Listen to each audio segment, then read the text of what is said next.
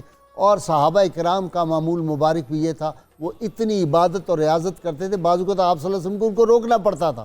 حضرت عبداللہ بن عمر بن عاص رضی اللہ تعالیٰ عنہ جو تھے، ان کے بارے میں پتہ چلا کہ وہ ساری رات عبادت میں مشغول رہتے ہیں، رات کو سوتے نہیں۔ آپ نے ان کو بلایا اور ارشاد فرمایا، تمہارے اوپر تمہاری بیوی کا بھی حق ہے، تمہاری آنکھوں کا بھی حق ہے، تمہارے جسم کا بھی تمہارے اوپر حق ہے۔ سیدنا علی مرتضیٰ شیر خدا ایک رات میں پورا قرآن پاک ختم کرتے تھے۔ ایک اور بزرگ جو تھے وہ 20 برس تک کہتے ہیں کہ میں نے ہر روز ایک قرآن حکیم جو ہے اس کو ختم کیا ہے۔ اور اسی طرح ماہ سیام جب آتا تھا تو قیام اللیل آپ صلی اللہ علیہ وسلم فرماتے، تہجد آپ کو پتہ ہے آپ پہ فرض تھی، کبھی آپ کی تہجد قضا ہی نہیں ہوئی۔ رحمت کونین صلی اللہ علیہ وسلم کی تو صحابہ کرام کا بھی معمول تہجد کا تھا، اور پھر تہجد کی نماز تو آپ کو پتہ ہے، علامہ نے بڑی خوبصورت بات علامہ اقبال نے کہی تھی، عطار ہو رومی ہو رازی ہو غزالی ہو، کچھ ہاتھ نہیں آتا بیاہ سحر گاہی۔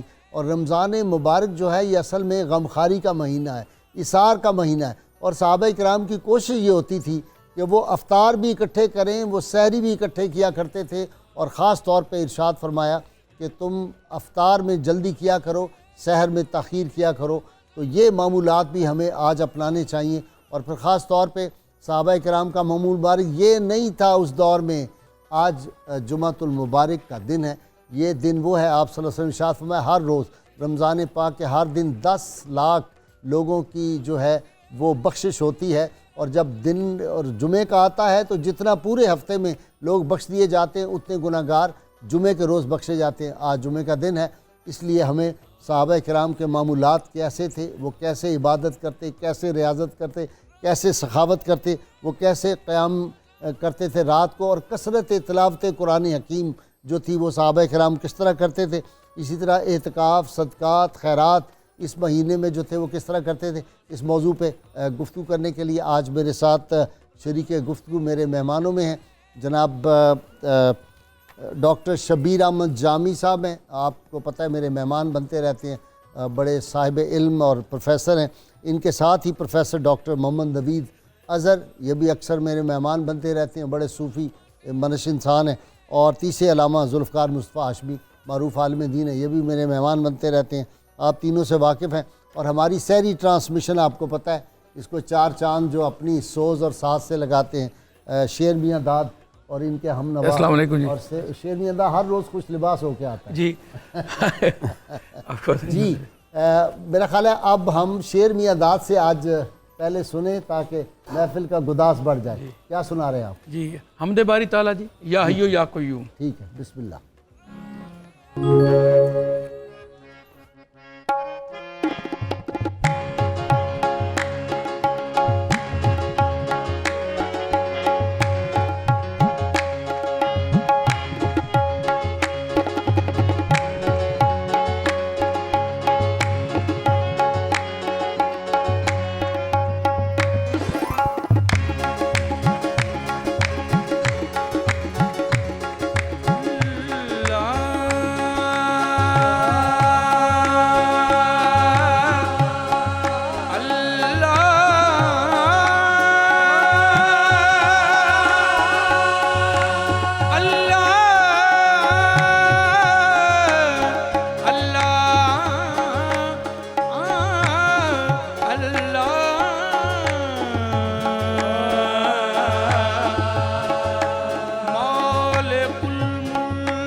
مانگو رحمت کی نگاہوں کا اشارہ مانگو دنیا سے کوئی شے نہ خدارا مانگو دنیا سے کوئی شے نہ ادارا مانگو دنیا کی وفا جھوٹ سہارے ہیں فریب اللہ سے اللہ کا سہارا مانگو یا حیو یا قیوم یا حیو یا قیوم حیو یا قیوم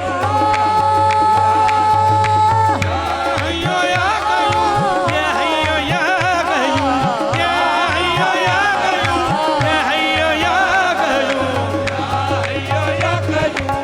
حیو یا قیوم تنزیل تیرا پیغام ہے خاص تیرا انعام ہے درد کی یہ اکسیر ایمان اس کی تاثیر ہے سلسلہ احساس الحمد سے تابناس اے سلسلہ احساس الحمد سے تابناس ہے صاف اس کا مفہوم ہے صاف اس کا مفہوم یا حیو یا قیوم یا حیو یا قیوم یا حیو یا قیوم یا حیو یا قیوم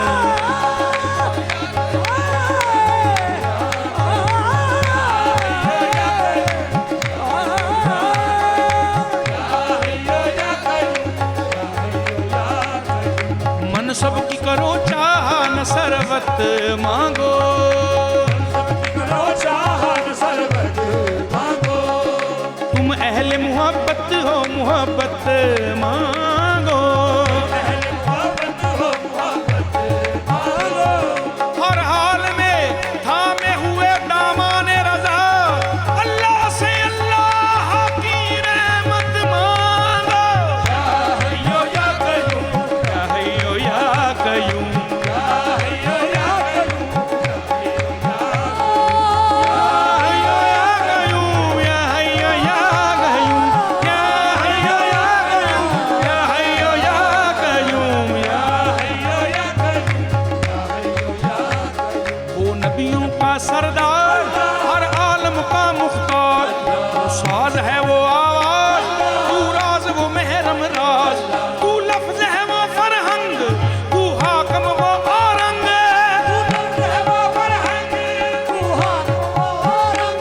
تو لازم وہ ملزوم تو لازم وہ ملزوم یا حیو یا قیوم یا حیو یا قیوم اللہ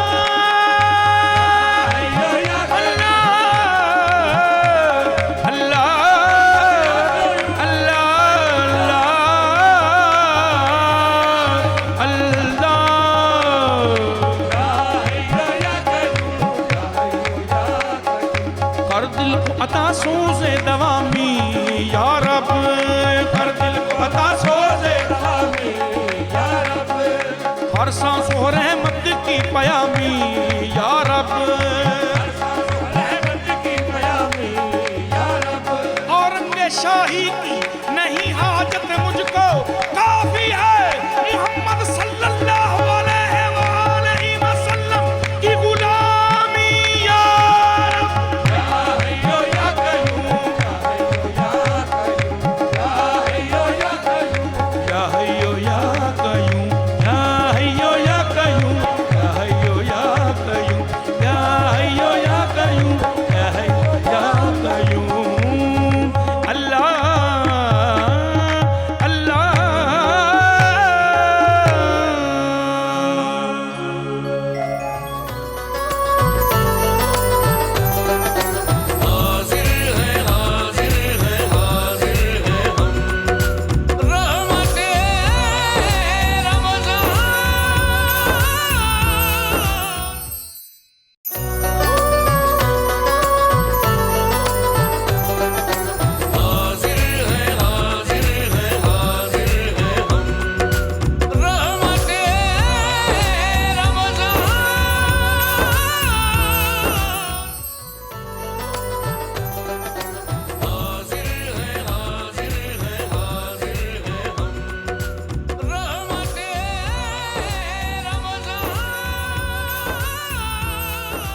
ویلکم بیک ناظرین کرام. جی ڈاکٹر جامی صاحب, معمولات صحابہ. غازی سے بنیادی طور پر حضور نبی اکرم صلی اللہ علیہ وسلم کو اللہ تعالیٰ نے رحمت للعالمین بنا کر بھیجا اور دین اسلام کو دین کامل قرار دیا. ٹھیک. اور پھر دین اسلام کی دو حیثیتیں ہوتی ہیں, ایک ہوتی ہے معیار دین اور ایک ہوتی ہے معمول بہی دین. ٹھیک. یعنی ایک لیول ہوتا ہے اور ایک عمل ہوتا ہے. ٹھیک. حضور نبی اکرم صلی اللہ علیہ وسلم نے اپنے صحابہ کی جس نہج پر تربیت فرمائی وہ یہ تھی کہ وہ معمول بہی پہلو پر بھی پورا اترتے تھے اور معیار پر بھی پورا اترتے تھے. ٹھیک. تو معیار کو اور معمول بہی کو اگر اکٹھے رکھا جائے تو پھر دین اسلام کی رحمتیں اور برکتیں کامل طور پر ظاہر ہوتی ہیں. ٹھیک. یہی وجہ تھی کہ صحابہ کرام کو جب حضور نبی اکرم صلی اللہ علیہ وسلم نے روزے کی شکل میں اور قرآن مجید کی تلاوت کی شکل میں اور اعتکاف کی شکل میں اور معمولات کی شکل میں جو کچھ پیٹرن دیا, انہوں نے عمل کرتے ہوئے معیار اور معمول بہی دونوں کو لازم قرار دیا. یعنی سیرت مصطفیٰ صلی اللہ علیہ وسلم کے سانچے میں وہ ڈل گئے. وہ ڈھلے ہوئے تھے معیار کے باب میں بھی اور عمل کے باب میں بھی. ٹھیک ہے. حضرت ابو ہریرہ رضی اللہ تعالیٰ عنہ فرماتے ہیں کہ ہم اور میرے دوست ہم بعض اوقات جب ماہ رمضان میں ذرا کسب معاش کے لیے کبھی جاتے تو پھر ہم دوڑ کر مسجد نبوی میں آ کر باقی وقت گزارتے ہیں. اس پر ہمارے شارحین نے یہ وجہ لکھی ہے کہ ان کو یہ باور کرایا گیا تھا کہ یہ روزہ جتنا آپ مسجد نبوی کے ماحول میں رہ کر گزاریں گے, اور پھر وہ جملہ فرماتے تھے تاکہ ہم اپنے روزے کو پاکیزہ رکھ سکیں. حضرت ابو ہریرہ رضی اللہ تعالیٰ عنہ اس پر امام نبوی روزے کی حفاظت. روزے کی حفاظت وہ لکھتے ہیں کہ وجہ یہ ہے کہ بنیادی طور پر یہ جو روزہ ہے یہ انسان کے عضو کا ہے. یہ صرف کھانے پینے اور صرف خواہش کی تکمیل سے بھوکے کا نام نہیں, بلکہ یہ آنکھوں کا بھی روزہ ہے, زبان کا ہے, کان کا ہے. تو جب بندہ مسجد نبوی میں معصور ہو جائے گا پھر لا محالہ وہاں تو تقوی اور طہارت کے مظاہر کے علاوہ وہ کوئی اور کام نہیں کر سکتا. ڈاکٹر نوید حسن, وہ جو حدیث پاک ہے کہ بعض روزہ دار ایسے ہیں جن کو بھوک اور پیاس کے علاوہ کچھ نہیں ملتا. اللہ جی, تو معمولات صحابہ. استقبال رمضان کے حوالے سے حضور پاک صلی اللہ علیہ وسلم نے شعبان کی آخری تاریخ کو جو خطبہ ارشاد فرمایا اس میں عبادات اور معاملات دونوں کو ایک پیٹرن سیٹ کر ساتھ دیا رکھا. کہنا چاہتے ہیں. عبادات کو بھی اہمیت دی اور معاملات کو بھی اہمیت دی. آج کے دیندار معاشرے نے عبادات کو تو اہمیت دی ہے لیکن معاملات کو بالکل ہی نظر انداز کر دیا ہے.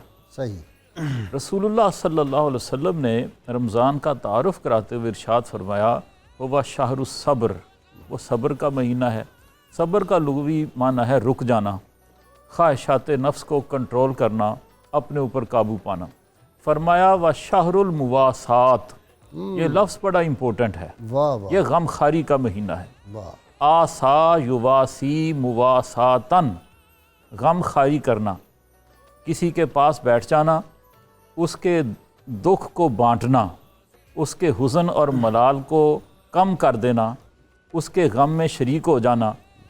اور محدثین نے اس کا ایک تشریحی معنی سہم بیان کیا ہے. سہم کا مطلب ہے حصہ. وہ کہتے ہیں کہ اپنے رزق اور اپنے معاش میں دوسرے کو حصہ دار بنانا. اب اسی کی وضاحت اسی خطبے سے مل جاتی ہے. فرمایا کیسے دوسرے کو اپنے رزق میں شریک کرو, کیسے غم خاری کرو, کیسے دکھ بانٹو. من فطر فیہ صائمن, جس نے اس میں کسی روزہ دار کا روزہ افطار کرا دیا, کان لہ مغفرۃ لذنوبہ وعتق رقبتہ من النار, اس کا اجر یہ ہے کہ اس کے گناہوں کی مغفرت ہو جائے گی اور دوزخ سے رہائی اسے نصیب ہو جائے گی. سبحان اللہ. تو حضرت سلمان فارسی جن سے یہ خطبہ منقول ہے وہ عرض کرتے ہیں کہ ہم صحابہ کرام بیٹھے ہوئے تھے تو ہمارے دل میں ایک خیال پیدا ہوا. ہم نے عرض کیا کہ اے رحمت عالم صلی اللہ علیہ وسلم, ہم میں سے ہر شخص تو اتنی توفیق نہیں رکھتا, استطاعت نہیں رکھتا کہ وہ پیٹ بھر کر کسی کو کھانا کھلائے, کچھ غریب ہیں. تو آپ نے فرمایا کہ من فطر صائمن علی مزقۃ لبن, جس نے ایک کچی لسی سے کسی کا روزہ افطار کرا دیا، سبحان اللہ اور سبحان اللہ۔ تمرتن یا ایک کھجور سے روزہ افطار کرا دیا، اور شربتن من ماء اور کولڈ ڈرنک سے یا شربت سے کسی کا روزہ افطار کر دیا، اس کو بھی اتنا ہی ثواب دیا جائے گا۔ واہ واہ۔ اب آگے چلیں مواسات کا مفہوم واضح کرنے کے لیے، اسی خطبے میں پھر ارشاد فرمایا من خفف عن مملوکہ غفر اللہ لہ، جس نے اس مہینے میں اپنے ماتحت پر آسانی کی، اس پر تخفیف کر دی، اپنے سبارڈینیٹ کا روزہ آسان کر دیا، اللہ تعالیٰ اس کی مغفرت کر دے گا، وَآتَقَهُ مِنَ النَّارِ، اور اس کی گردن کو بھی دوزخ سے آزاد کر دے گا۔ کتنی بڑی بات ہے۔ آج ہم اس تعلیم سے یکسر غافل ہو چکے ہیں کہ تعلیمی اداروں میں، دوسرے بزنس کے مراکز پر، فیکٹریوں میں، کارخانوں میں مالک خود بھی روزہ نہیں رکھتے، روزے کی اہمیت سے غافل ہیں، اور اپنے ماتحتوں پر بھی روزے کی تخفیف کا، آسانی کا کوئی پہلو پیش نظر نہیں رکھتے۔ نہیں، امیروں پہ روزہ فرض ہوتا ہے؟ جی ہاں، اتنی جہالت ہو گئی، اور تعیشات نے ہمیں اللہ اور اس کے رسول سے اتنا غافل کر دیا کہ امیر اپنی دولت کے نشے میں روزے کو ضروری نہیں سمجھتے۔ آ کے ہوتے ہیں مساجد میں صف آرا تو غریب، زحمت روزہ جو کرتے ہیں گوارا تو غریب، عمرہ نشہ دولت میں ہے غافل ہم سے، زندہ ہے ملت بیضا غربا کے دم سے۔ ڈاکٹر صاحب، ایک مرحوم صحافی فوت ہو گئے، وہ ایک دن میرے گھر آئے، کچھ برس پہلے کی بات، آنکھوں میں آنسو تھے افطاری کے وقت۔ جی، کہہ لگے میں ابھی ایک ٹی وی پروگرام ریکارڈ کر آ رہا ہوں پولیٹیکل، اور ایک بڑے مشہور صحافی، تو کہتے ہیں کہ وہ بیٹھے ہوئے انہوں نے اپنا کھانا شروع کر دیا دوپہر کو، تو کہتے ہیں کہ مجھے انہوں نے کہا آپ بھی لیں، تو میں نے کہا نہیں میرا تو روزہ ہے۔ تو بڑے مشہور ایک صحافی نے ان سے کہا کہ تم ابھی تک ان جہالت کی باتوں پہ یقین رکھتے ہو؟ نعوذ باللہ من ذالک۔ یہ انبیاء حال سے ہے، بڑی دانش یہ کس کی جب ہے؟ روٹی پیٹ بھر کے ہوتا ہے نا، وہ اس سے کہا نا وارشاہ رب یاد آندہ رج کھان دیاں سبے مستیاں، راج خان دیاں ہاں جی۔ سب مستیاں۔ تو یہ جب پیٹ بھر کے کھانا مل جاتا ہے، جب آسائشیں مل جاتی ہیں، اور پھر آدمی جو ہے وہ بغاوت اس طرح کی کرتا ہے، پھر ابلیس کے وہ حق پورے قابو میں ہوتا ہے۔ جی ہاں۔ اس لیے جی ہاشمی صاحب آپ کی طرف آتا ہوں۔ جی میں یہ عرض کرنا چاہوں گا کہ صحابہ کرام رضوان اللہ تعالی اجمعین کے سیر نگار لکھتے ہیں کہ 6 ماہ قبل سے ہی صحابہ کرام رضوان اللہ تعالی اجمعین رمضان مبارکہ کی آمد کی انتظار میں بیٹھ جاتے تھے، مطلب انتظار میں مضطرب ہوتے تھے، بے چین ہوتے تھے کہ کب یہ ماہ مبارکہ آتا ہے۔ اور یہ معمول بھی پیارے آقا صلی اللہ علیہ وسلم کی ذات اقدس سے انہوں نے سیکھا تھا کہ جیسے رجب المرجب کا مہینہ آتا تو حضور علیہ الصلوۃ والسلام دعا فرمایا کرتے، اللہم بارک لنا فی رجب و شعبان وبلغنا رمضان، اے اللہ تو ہماری رجب و شعبان میں برکت عطا فرما اور ہمیں رمضان تک پہنچا دے، رمضان سے ہمیں ملا دے۔ اور حضور علیہ الصلوۃ والسلام جب رمضان کا مہینہ آتا تو رمضان کے چاند کا حضور علیہ الصلوۃ والسلام خود جو ہے وہ مطلب اس کو دیکھا کرتے، اور صحابہ کرام سے فرماتے کہ ما تستقبلون، کون ہے جو تمہارا استقبال کر رہا ہے، ماذا یستقبلکم، اور تم کس کا استقبال کر رہے ہو۔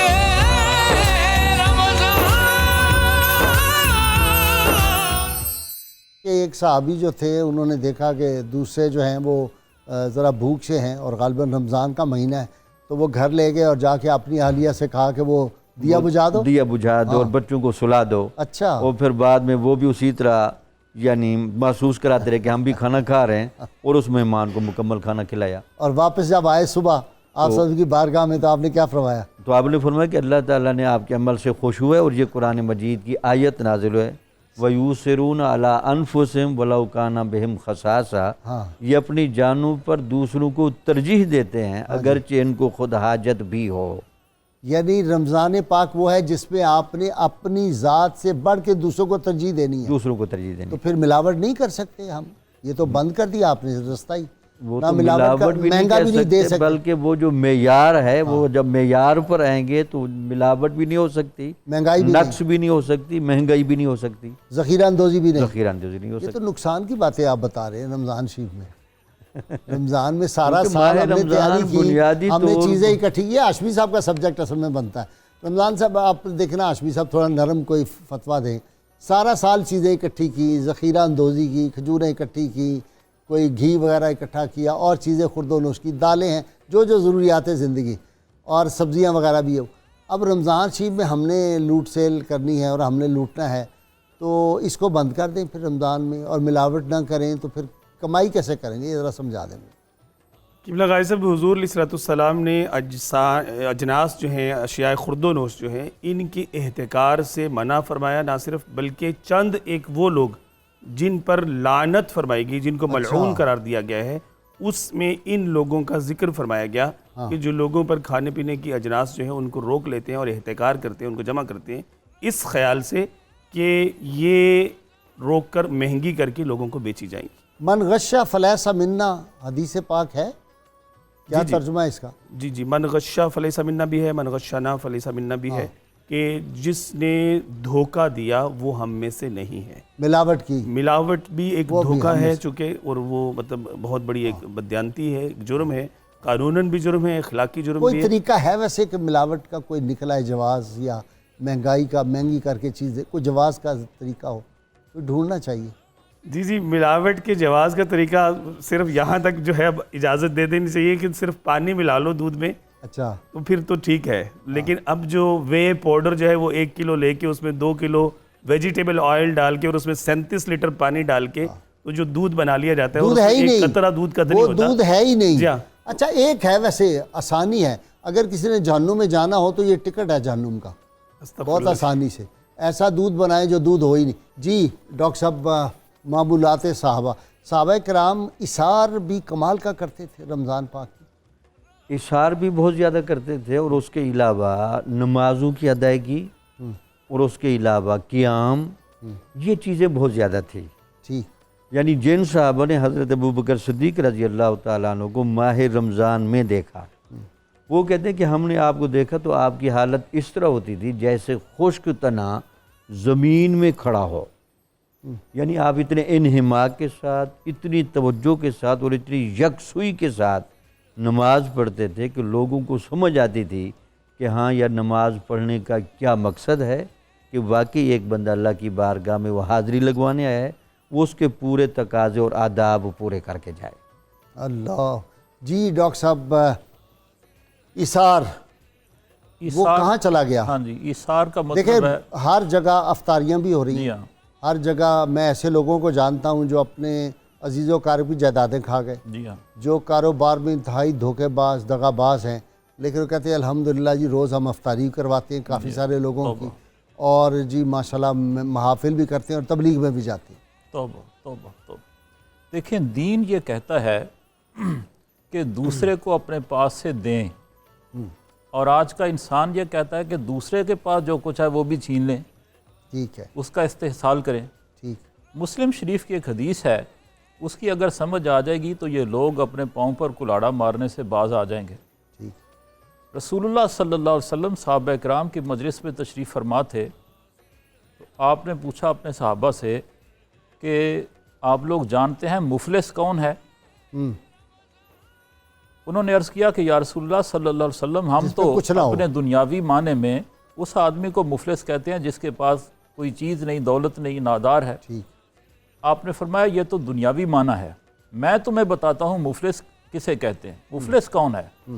فرمایا روز قیامت ایک آدمی اللہ تعالیٰ کی بارگاہ میں لایا جائے گا اس حالت میں کہ اس کے پاس بڑی نمازیں ہوں گی، اس کے پاس بڑے روزے ہوں گے، اس کے پاس بڑے حج ہوں گے، اس کے پاس بڑی عبادات ہوں گی، بڑی تسبیحات ہوں گی، لیکن اس کے ساتھ ساتھ اس نے کسی پر ظلم کیا ہوگا، کسی کے پلاٹ پر قبضہ کیا ہوگا، کسی کو گالی دی ہوگی، کسی کو تھپڑ مارا ہوگا، کسی کے راستے میں کانٹے بچھائے ہوں گے، اور کسی کا نقصان کیا ہوگا، استحصال کیا ہوگا، ظلم و زیادتی کی ہوگی. حقوق اللہ تو اس کے پورے ہوں گے، لیکن حقوق العباد میں وہ زیرو ہوگا. ٹھیک ہے. تو سازشیں کرے گا، سازشیں بھی کرے گا، لوگوں میں تفرقہ پیدا کرنے کی کوشش کرے سارا گا کچھ، آپس میں. تمام اخلاقی برائیاں اس کے اندر موجود ہوں گی. تو فرشتے حاضر دربار ہوں گے کہ یا الہ العالمین، اس کے پاس عبادات تو ہیں، لیکن جن لوگوں کے ساتھ اس نے ظلم کیا، زیادتی کی، وہ اکٹھے ہو کر آ گئے ہیں اور کہتے ہیں ہمیں انصاف چاہیے. تو اللہ تعالیٰ فرمائیں گے کہ انہیں انصاف مہیا کیا جائے. اس کی نیکیاں، اس کے روزے، اس کی عبادتیں، اس کی نمازیں، اس کے جمعے، اس کے حج، اس کے عمرے ان لوگوں میں تقسیم کر دیے جائیں جن پر اس نے ظلم کیا، جن کو تھپڑ مارے، جن کو گالیاں دیں، جن کے ساتھ زیادتی کی، جن کے پلاٹوں پر قبضے کیے. تو فرشتے اس کی عبادتیں تقسیم کرتے چلے جائیں گے حتیٰ کہ اس کی تمام عبادتیں، تمام نیکیاں، تمام حقوق اللہ ختم ہو جائیں گے. ڈاکٹر صاحب مجھے اور تو ایک- ایسے لگتا ہے اور ایک قطار لگی ہوگی ابھی ان لوگوں کی جن پر اس نے ظلم کیا تھا، وہ بھی باقی ہیں. اچھا نیکیاں ختم ہو اس کی گئی. نیکیاں ختم ہو گئی. اچھا اب فرشتے پھر حاضر ہوں گے اللہ تعالیٰ کی بارگاہ میں، کیا الہ العالمین اس کی نیکیاں اب ختم ہو گئیں اور قرض خواہ اور ابھی باقی مطالبہ کرنے کھڑے والے لوگ باقی ہیں، اب کیا کریں؟ تو اللہ تعالیٰ فرمائیں گے ان کے گناہ لے کر اس کے کندھوں پہ رکھتے چلے جاؤ، اس کے نامہ اعمال میں درج کرتے چلے جاؤ. وہ جتنے لوگ ہوں گے ان سب کے گناہ اٹھا کر اس کے نامہ اعمال میں درج کر دیے جائیں گے، اور پھر حکم ہوگا کہ اس کو دھکا مار کر دوزخ میں پھینک دیا جائے.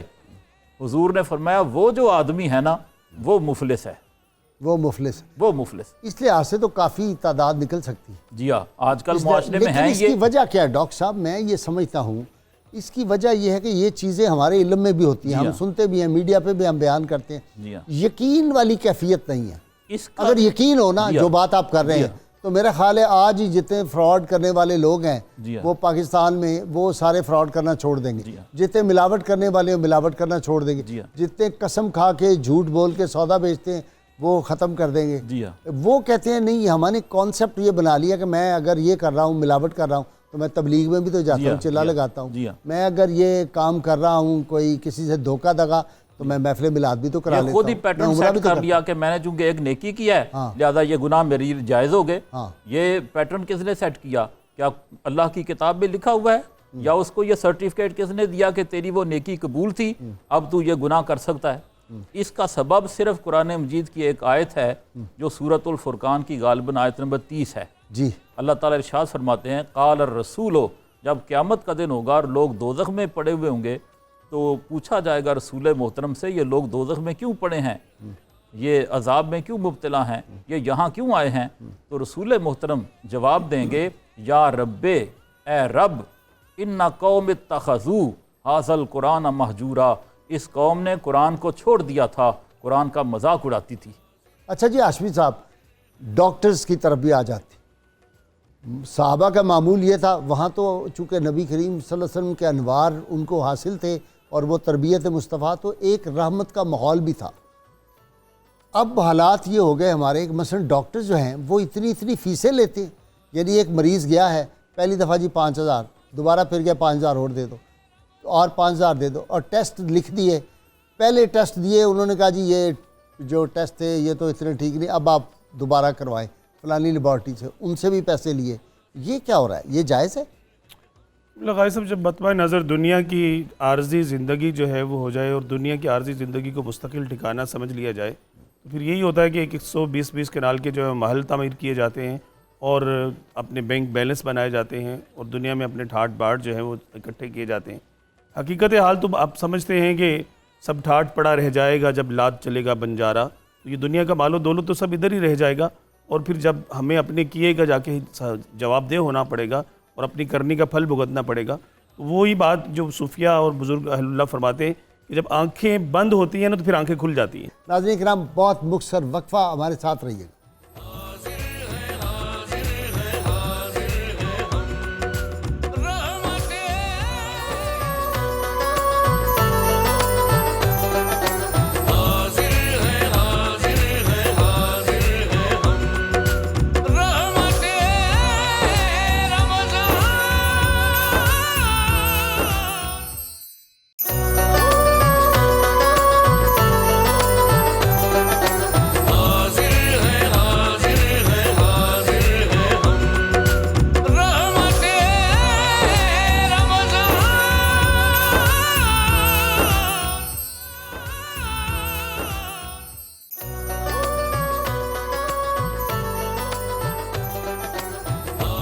ویلکم بیک ناظرین اکرام.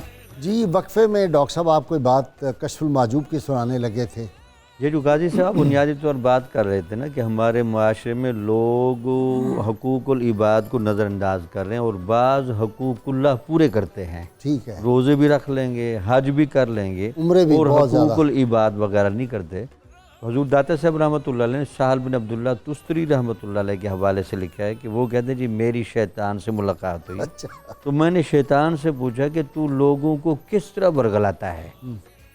اس نے کہا جی میں لوگوں کو براہ راست برا مشورہ نہیں دیتا, چونکہ وہ تو پھر اگلا سمجھ جاتا ہے کہ مجھے برے آدمی کو کوئی ایسا نیک عمل بتا دوں گا اور پچھلے گناہ پر احتساب کی نگاہ اجل کر دوں گا. بھئی اپنی برائی کو نہ دیکھے, بس وہ نیک کام پر لگا رہے, اور اس کے ساتھ تھوڑا میں اس کو خوشامد بھی کر دوں گا کہ تو بہت حاجی بھی ہے, عمرہ کرنے والا ہے, نیک آدمی ہے. لیکن اس کو نہیں پتہ ہوگا کہ یار میں نے حقوق العباد غصب کیے ہیں, بہن بھائیوں کا حق مارا ہے, مسلمانوں کے دل دکھائے ہیں, بس اسی رخ پر چلتا رہے گا. شیطان کہتے ہیں اس کو میں لگاتا رہتا ہوں اور اس کو خوش کرتا ہوں کہ تاکہ تیری شہرت ہو جائے گی. وہ اسی مغالطے میں زندگی گزار کے چلا جاتا ہے, اور بعد میں جیسے وہ ڈاکٹر نوید صاحب نے حدیث سنائی, پھر بعد میں جب وہاں جاتے تو اس کے پاس کچھ بھی نہیں ہوتا. اچھا ڈاکٹر نوید, وہ مکتوبات دو صدی والے کیا نام تھا, یا منیری رحمۃ اللہ علیہ, انہوں نے بہت زبردست واقعہ لکھا ہے مکتوبات دو صدی. انہوں نے کہا کہ ایک بزرگ جو تھے ان کی شیطان سے ملاقات ہوئی, تو وہ بیٹھا ہوا تھا اور بیٹھ کے اپنا جس طرح ہوتا ہے نا بندہ سگریٹ پی رہا ہے, موجے کر رہا ہے, اس طرح کر کے بیٹھا ہوا ہے. انہوں نے کہا یار تم تو بڑے مصروف ہو, تو تم کیسے فارغ بیٹھے ہو؟ اس نے کہا جب سے دنیا دار علماء پیدا ہو گئے ہیں میری ڈیوٹی انہوں نے سنبھال لی.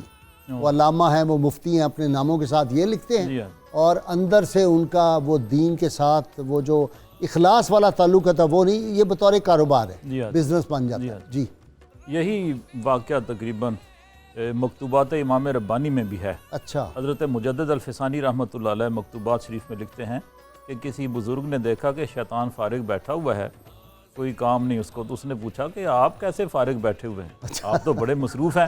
اس نے کہا نہیں, میرا کام آج کل علماء سو نے سنبھال لیا ہے. اللہ. یہ جو دنیاوی عالم ہے نا, جن کے پاس دانش بہت ہے لیکن دین کو وہ زائد سمجھتے ہیں, اور مر رہے ہیں شہرت کے جی لیے, ہاں مر رہے ہیں شہرت کے. اچھا, رمضان المبارک کا ایک بہترین معمول جو رسول اللہ صلی اللہ علیہ وسلم نے ارشاد فرمایا وہ جود و سخا ہے. واہ. دو لفظ ہیں, اجود الناس. ہاں جی, ہائے ہائے. دو لفظ ہیں جن میں ہمارے مترجمین زیادہ تر فرق نہیں کرتے, لیکن لغوی اعتبار سے دونوں میں فرق ہے. ایک ہے سخا, ایک ہے جود. سخا یہ ہے کہ کوئی آدمی اپنی ضرورت لے کر آپ کے پاس آئے تو آپ اس کی ضرورت کو پورا کر دیں, یہ سخاوت ہے, یہ سخا ہے.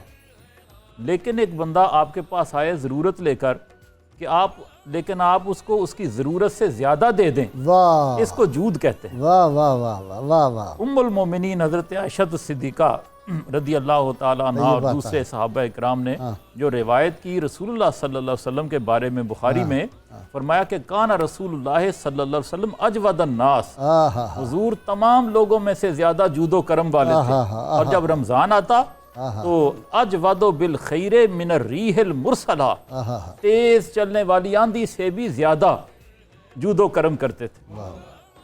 ادھر آتا ادھر لٹا دیتے, ادھر آتا ادھر لٹا دیتے. ناظرین اکرام, سحری سے پہلے جی چاہ رہا ہے کہ شعر میاں داد اور ہم نواؤں سے بھی کچھ سن لیا. کیا سنانے لگے؟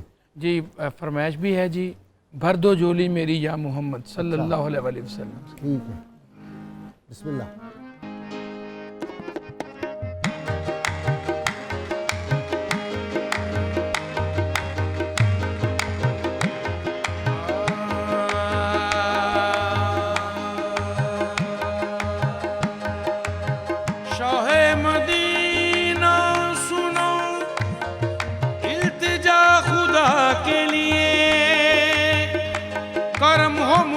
حبیب خدا, خدا کے لیے